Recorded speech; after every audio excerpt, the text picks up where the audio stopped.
I think one of the reasons our masters want to silence dissent rather than engage with it and take it on in the public square is because they've really lost their faith in the kind of liberal ideology and lost faith in some of the policies associated with that particular political outlook, like mass immigration.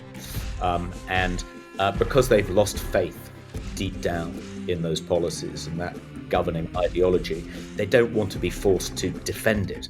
They wouldn't really know how to go about defending it in the public square. So easier just to silence their critics and pretend that their particular position doesn't require a political defense. So the concept of misinformation is quite instructive here.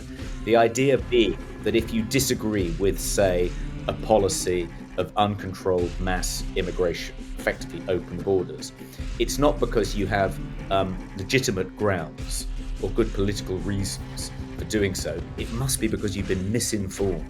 Because anyone who's been informed properly and is fully acquainted with all the facts would agree with them. So that's, I think, why they've latched onto this concept of misinformation so enthusiastically. They seem to have a visceral, irrational fear of populist revolt. In Europe, I don't know about in Canada, but certainly in Britain and across the continent, there's this kind of fear of ethno-nationalism, which dates back to the Second World War and the founding of the European Union, all designed to contain outbreaks of ethno-nationalism, so we don't have a repeat of the First or the Second World War, and in particular, we don't see parties like the Nazi Party coming to power again.